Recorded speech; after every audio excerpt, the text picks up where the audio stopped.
Hey everybody, it's Christi Bintliff. Thanks for tuning in to On the Road with LEAP2 Solutions. This is the mobile version of LEAP2 Solutions. It's that pocket of time when my actual work day in a practice has ended and before I get home. That time that I get to drive my Mini Cooper vigorously and listen to some motivating music and come up with these creative ideas. I love this quiet time in my car. It just kind of gets me just fueled and the creativity going.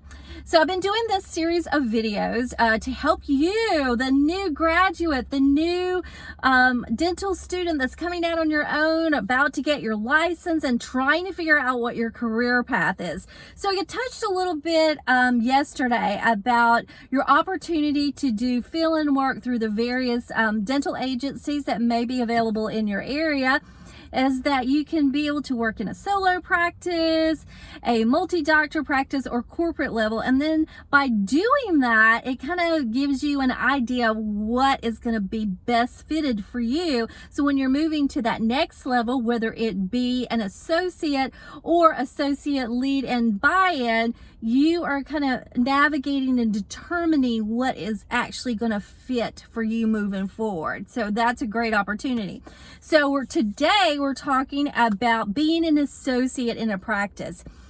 Now, being an associate in a practice is great for a beginning dentist. You have a mentor or several mentors that'll be in practices, depending on if it's a multi-level doctor practice. And you get to have them guide you through the real world decisions that come when you're actually working in a practice. It's really great to have those mentors and that networking. It just helps you to come into your role as a dentist, as well as developing your communication skills and how you're going to lead and manage with your staff, because they're teaching you how to do that. The pros of this in the beginning is that you're not having to worry about the management and the HR things that are dealing with staff-wise, because that's left to the owners and the managers. The pros of that is that you're not having to worry about overhead, cost, all of those things that lie on the shoulders of us managers and of business owners. So you're not having to worry about that. Your goal is to get in, start perfecting your dental techniques, building your relationships with your patients and rapport and things of that nature.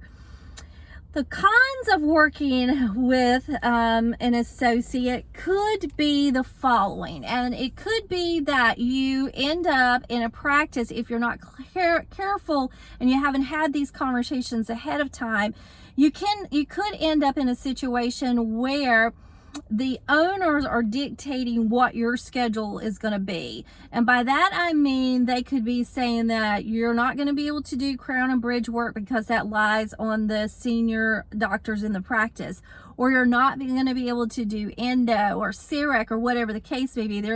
Those big ticket items may be for the actual owners of the practice. So that'll kind of limit you to what your exposure is going to be in terms of your dental skills and moving forward, and it limits your patient base also.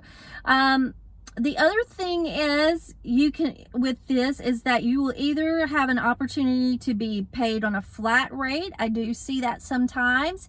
You will have the opportunity to be paid solely on a percentage of production, or you may be on a percentage of collection. So knowing that if you're on percentage base in either or, you really got to get the step in your hustle, because you got to be moving in order to be able to make an income.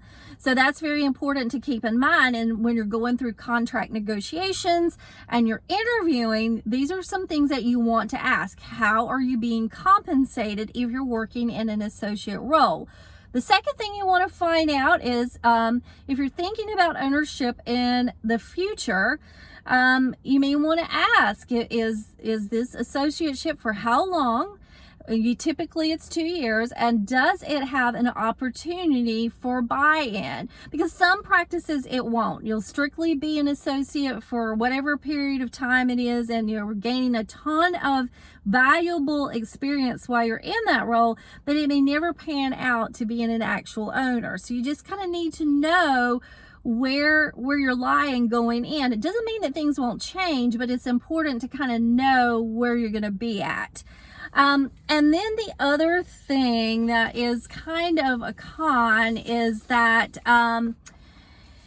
you don't necessarily get to pick your days off. Sometimes they are the owners of the practice have their pick of the days and times that they're going to be off and away from the practice, and it may often conflict with some time that you want to take. And because you're an employee and because you're an associate, it's always going to tip into the owner's favor. So you need to ask about that, how flexible they are with time off, number one, and all of that great stuff. So if you have some trips that are planned before you're actually stepping into an employment role, you need to divulge that ahead of time, that you've got a prepaid trip or a pre-planned trip coming up. Is there going to be a conflict? It's always better to be upfront and honest when you're going through these interview processes, when you're trying to determine where you're going to land in terms of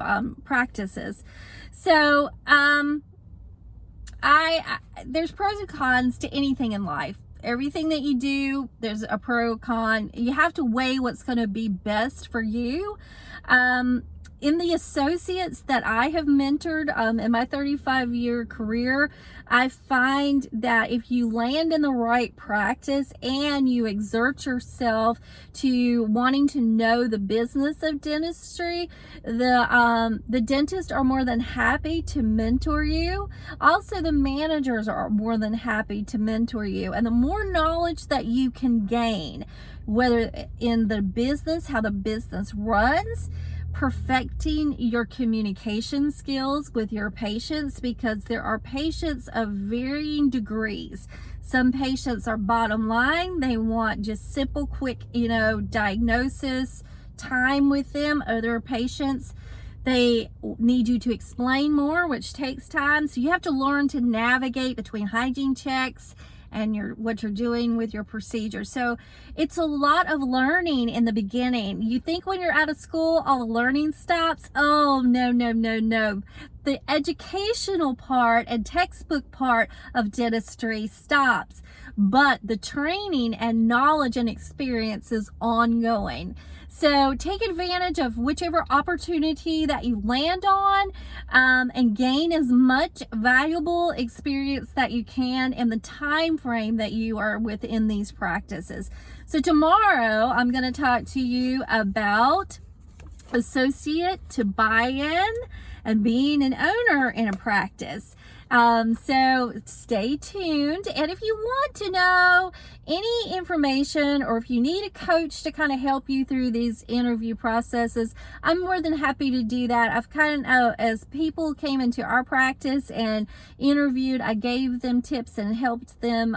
In addition, if they didn't land in our practice for whatever reason, I tried to help them so they were better prepared for the next stages of interviews that they were going on, because that was important to me, passing knowledge along.